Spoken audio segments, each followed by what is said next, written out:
الحمد لله الذي أنزل على عبده الكتاب ولم يجعله عوجا والصلاة والسلام على سيدنا ومولانا وحبيبنا وشفيعنا سيدنا محمد وعلى آله وأصحابه وخلفاء الراشدين ومن تبعهم بإحسان إلى يوم الدين. ñu ngi del si waat ci guddi àjjuma bi tombeeg le 2 juillet 2020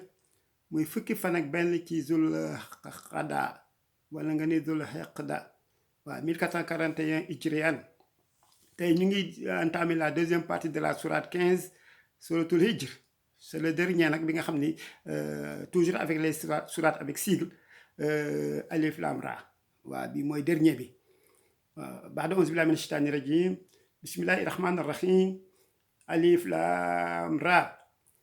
xul waxal inni ni ki man ana nadir aji xuppi la waa almubin ba di aji bir verset 89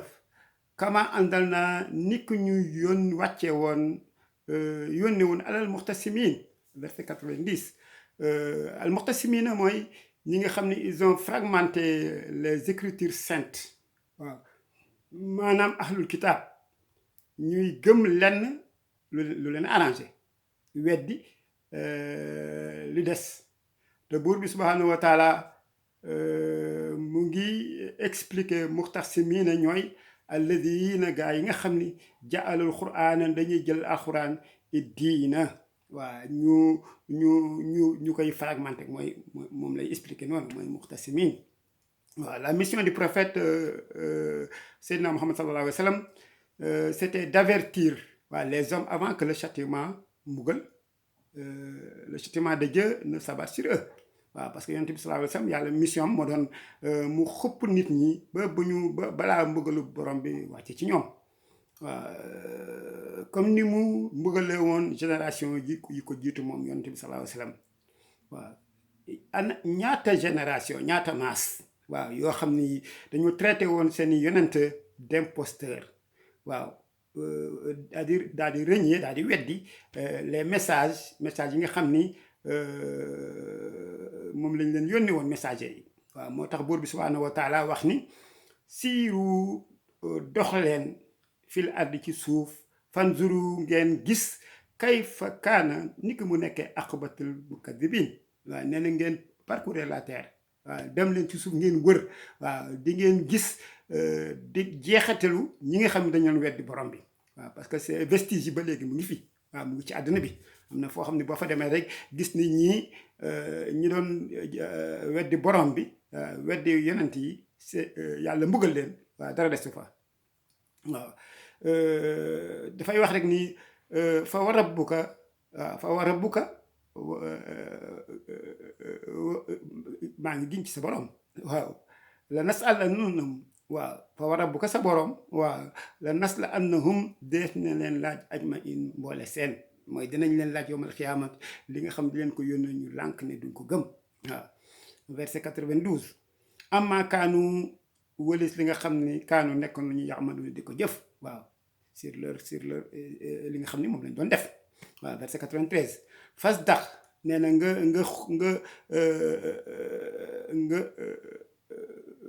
toppal rek bi ma tuumar li nga xam ni moom laa la sant waaw nga topp loolu waaw wax rit nag nga dëdd waaw anil mushrikin waaw nga dëdd nag les mushrikin waaw les associateurs waaw boo tax mu ne inna ni ko ñun borom bi ka fay naa ko fegal nañ la almustahziin mooy ceux qui raillent waaw ceux qui dénigrent ñi nga xam dañ doon dénigrer les versets coraniques waaw di dénigrer yonent yi waaw ñooñu ñooy mustahziin waaw moo tax d'ailleurs Muaz ibn Jabal radiyallahu taala anhu dafa indi jëlee ci yonent bi sallallahu alayhi wa sallam mu wax yow Muaz ibn Jabal chaque homme sera interrogé sur ce qu'il a acquis dans ce bas monde même sur le kohol pour ses yeux waaw da koy wax ne yow ibnu Jabal yowmal xiyaam bém doomu aadama bu nekk dinañ ko laaj ci li nga xam ni moom la fàggu ba am ko même tax tusngal bi nga xam ne da ko doon def ci ay bëtam dañ ko koy laaj waaw waaw même les grains de sable waaw bi nga xam ne dafa laal ay loxoom waaw moo tax mu ne ko rek je ne trouve donc pas un autre qui serait plus heureux que toi le jour de la résurrection pour les biens que Dieu lui a accordé waaw nee na gisuma ku lay gën a bëgg yow ma xiyaam jour bi nga xam ne mooy jour règle bi rapporté par Abi Hatim waaw laxat nee na laxat wallaay naa la mu xam nañu ànd naka yi ni ki yow yonent bi sallallahu alayhi wasallam yadiixu dafay contracté wu dafay seere wu dafay xat waaw sadru ko sa xol bi maa ci li nga xam ne yàqulu na ñu ngi koy wax waaw 97 waaw yonent bi subhanahu wa taala lu nekk daj na ko ci dundam façon naqar bu ne daj na ko façon métit bu ne daj na ko waaw moo tax yàlla azza wa jalla wax si le dernier verset de la sourate 13 sourate Ra'd bi ñu koy wax lasta mursalan waaw lasta mursalan yow doo benn yonent ndeysaan moo am lu ko metti parce que moom leer na ko yonent la ñu ne ko doo yonent mais loolu lu ko gën a metti amul waaw moo tax tontu borom bi subhanahu wa taala mu ngi ci premier verset sourate Yaasin waaw Yaasin wal Qur'aanul hakiim innaka la minal mursaliin waaw maa la yónni waaw nee na moo tax mu ne ko fa sabbih sabbaalal sa boroom bi hamdi rabbika waaw bi ci di sant sa boroom wa kun te nga bokk nag mina saajidiin ñi nga xam ni dañuy sujjoot mooy julli rek foo toll di julli waaw julli moom damay wax rek ni mooy li nga xam ni moo lay yéegi ci borom bi ñu baax ñëpp ñoom Serigne Touba ñoom El Hadji Malick ñoom Baye Niass ñoom Bou Kounta Ndiassane ak ñoom ñëpp rek waaw ku ci nekk rek julli moo la yéegi waaw parce que julli c'est boo koy seet boo ko compté nga commencé suba ba gee c'est 17 prières waaw suratul Isra yi nag mooy c'est la sourate de l'Ascension c'est 17 c'est la sourate 17 kon nag mu ngoog moo lay yéege voilà moo tax ku yowoo rek fonk ko waaw ku yowoo fonk ko moo tax moom la ko yàlla wax ne ko fasabbih bihamdi rabbika wa kun mina saajidiin bokk ci nga xam ne fu ñu toll ñu ngi sujjóot waaw wa'bud rabbaka nag nga jaamu sa borom waaw hattaa ya'tiyakal yaqiin ba dikkal la lu leer mooy la mort waaw parce que c'est la seule vérité la mort c'est la seule vérité waaye ci des yëpp daf fi jaar jàll mais la mort moom c'est la seule vérité waaw moo tax borom bi azza wa jalla joxe na une thérapeutique waaw joxe na une thérapeutique waaw mooy faj mooy saafara waaw pour naqar yi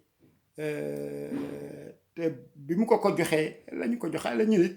waaw bi mu ko joxee yonent bi sallallahu alayhi wa sallam la ñu ko joxaale waaw moo tax mais problème bi mooy est-ce que doomu aadama mu ngi utiliser bi posologie waaw est-ce que mu ngi ko utiliser waaw en tout cas ku ko def mucc ci yu bare waaw à la place di hadis rek tey dañuy ñu jox leen yóbbal à sa place waaw di wax rek ni ku ñuy wax Abul Hasan Sara as-Saqati waaw radiyallahu taala anhu waaw dafay wax ni waaw dafa daan wax ni waaw il y a deux choses qui éloignent l'individu de son Seigneur waaw le fait benn bi mooy le fait qu'il accomplisse un acte surérogatoire moom mooy mooy supplémentaire mooy naafila waaw nee na en négligeant l'obligatoire waaw di négliger nag li nga xam ne moom mooy farata bi waaw farata bi mooy julli yow doo julli daanaka wala ba sa julli demeewul noonu waaw fu ñu la fekk ngay naafila amul sens waaw amul sens waaw moo tax mu ne deuxième bi mooy les membres de son corps waaw ñi accomplissent un acte sans qu'il n'y ait de sincérité dans son cœur waaw moo tax xol bi c'est très important waaw les actions yonent bi sallallahu alayhi wa sallam moo ko jàngale dafay wax les actions ne valent que par les intentions qui les sous-tendent waaw kon yàlla mu ngoog dafay wax rek allazina mooy gaa yi nga xam ni waaw léegi ñu jeexal kii bi rek allazina mooy gaa yi nga xam ne ilaahan aaxara parce que dama ko sotooloon nag mooy c'est le verset 96 waaw parce que dama ñëw ba 95 rek bu ko yemalee foofu tëb ko dem 97 98 99 c'est le dernier verset mais le 96 dafay wax ne allazina gaa yi nga xam ni yajaluuna ñu ngi def ma allah ànd ak yàlla ilaahan aaxara beneen yàlla nee na fa sawfa yàlla mun yawmal xiyaam yàlla dina leen tiñal nee na ana yeneen yàlla yi ngeen ma doon tëkkaleel anañu indi leen tey waaw xam naa maa ngi jégalu nag ci déguisement bi parce que tamit chaleur oblige fi mu ne nii maa ngi yàkkamti pare parce que sinon rek yére wala moom moo ko solee bu ne damay ragal balaa muy jeex ma xam waaw kon nag ñu wax rek ni yàlla nañu yàlla defal leen sutura defal leen jàmm defal leen teraanga may leen fekke tal te defal leen dégg ràññe ak topp waaw parce que c'est très important waaw dégg ràññe ba pare topp li ngay topp moom fexeel ba ràññee ko rek waaw boo ko ràññee moom def naa mooy gën pour topp ko waaw moo tax yàlla na yàlla dolli sutura defal jàmm macha allah dafa mel ni coronavirus bi mu ngi teegi tànk waaw mais lépp nag yëpp ci borom bi yëpp ci borom bi parce que walilaay junudu samaawaati wal ard toutes les armées yi nga xam ni moom la yore ñun mënuñ ko sax chiffrer yàlla xam na ko waaw te yi nekk asamaan ak yi nekk si suuf nag waaw dañoo bari ba nga xam ne ñun xamuñ ko benn moo tax duñ ko mën a chiffrer waaw te ku mu ci yabal ci peuple rek mu dem ci peuple boobu waaw mais parce que li gën a doy waar da ngay gis par exemple rek nu ñu koy waxeeti kii njéeréer grasshopper moom la ko anglais di wax gis nga ko yenn saa yi dañuy nekk benn multitude boo xam ne mara day taal fu ñu romb dañ koy ravager tool bu ñu romb dañ koy ravager parce que seen bëñ yi comme une scie waaw comme une scie une égoïne waaw moo tax yàlla moom mu ngi noonu rek ku yeboo rek ñu tàll ko loxo rek te jéggalu di fu ñu toll ñu jéggalu rek waaw moom lay wax toujours rek ku nekk rek bu duggee ci sa ruqam jéggalu borom bi rek te mu sincère rek yàlla xam na ni àddina bi ci boppam mooy neex waaw mais nag jullit yi la ñuy waxal waaw parce que comme li ma waxoon l'autre fois rek du yàlla jullit yi rek la waxal yàlla wax ak naa ñëpp parce que yowmal xiyaam bëggul yowmal xiyaam ñëw ngay wax man kat yàlla xamewuma ko nii waaw moo tax yi bari yàlla dànkaafu na doomu aadama ci yu bari waaw moo tax les sourates avec sigle alif lam ra jeexal nañ ko waaw bu ñu fa jógee parce que alif lam mim bon alif lam ra waaw jeexal nañ ko parce que bii mooy 5e bi parce que suratul Yunus la suratu Hud suratu Yusufa suratu Ibrahim waaw parce que dafay tëb raxad moom commencé wul loolu waaw suratul Ibrahim ak suratul hijr waaw c'est les hijr waaw mooy les 5 yi nga xam ni bu ci nekk am na alif lam ra waaw kon nag tey ñu xam ne rek jeexal nañu la série des alif lam ra beneen yoon incha allah xam naa suratu Mariama la ñuy jël incha allah waaw boobu it moom ay jàngat yu dul jeex moo ne ci biir waaw incha allah ka ya ayin saat waaw bu boobaa incha allah yal na yàlla defal fekkee tal ci dara yonent bi sallallahu alayhi wa sallam defal ñu jàmm defal ñu tur defal ko njaboot bi yëpp si daraja yonent bi sallallahu alayhi wa sallam lépp lu ñu ragal rek yàlla nañ ko yàlla naqal lépp lu ñu xëcc dikk ma mët yàlla na ko yàlla barkeel waaw barkeel ko te ful ko nag waaw dañ ko si daraja yonent bi sallallahu alayhi wa sallam waaw ki nga xam ne rek dañ dox bu dul woon moom macha allah àddina tukki ne kon yàgg na waaw bu dul woon moom àddina tukki ne bu yàgg waaw li yàlla li mu ñuy taaxilu yëpp rek ci barkeem la waaw parce que damay wax ni bari na ay génération ay xeet yoo xam ni yàlla bu maaree ci seen affaire rek alak leen ñun nag yàlla maar na suñu affaire de yàlla bu yaboo nit ñi xam ko waaw mais nag mënuñoo alak parce que tamit yonent bi moo toll noonu waaw moo toll noonu bi mu ñëwee ba léegi yàlla alagatul kenn waaw parce que tamit noonu la toll te moo tax yàlla rus ko nag waaw yàlla rus ko nag wax dëgg yàlla moo tax te bu ko yàlla rusee ñun tamit war nañ koo rus waaw rus borom bi waaw moo tax damay wax rek doomu aadama lépp loo def rek lépp loo fàggu rek ci sa loxo sa loxo lay mujje waaw te doomu aadama nag damay wax rek nii doomu aadama bu commencé tegu ci benn yoon di dem yàlla mën na ko suturaal jàppale ko dimbale ko mais bu ñëwee ba fi ñuy wax par exemple la croisée de chemin mooy foo xam ne benn rond point boo xam ne dafa am benn yoon bu dem à droite benn yoon benn bi ci des dem à gauche bu droite bi mooy c'est le chemin du bien waaw c'est le chemin du bien deuxième bi mooy c'est le chemin du mal yow nag boo egsee foofu rek yàlla roc ci responsabilité am nag bàyyi la ak sa responsabilité yow parce que tamit yàlla daf la jox xel waaw nga war a xalaat doo ñëw rek ci benn sans réfléchir rek nga jaar ci benn yoon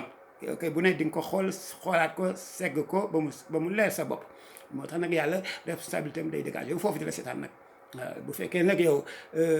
dangaa namm ndëngate rek moo nekk sa bopp te yow loolu rek nga bëgg moo la gën a xam sa bopp waaw mu màndu ci yow boobaa nag da ngay sànku waaw bu xamee ne yow mii bëgg nga jub mais nag àddina moo la tënk waaw moo daanu sa kaw waaw mu am nu mu def ak yow rek waaw de temps en temps mu teg la nattu nga dellusiwaat non parce que damay jox toujours exemple rek le berger et son troupeau waaw bu xëyee daf leen di fang mooy daf leen di canaliser ci benn yoon pour ñuy war a dem lekki naani waaw mais bu ci amee benn boo xam ne bi chaque fois dafay génn rang bi da koy dóor yàq pour mu duggaat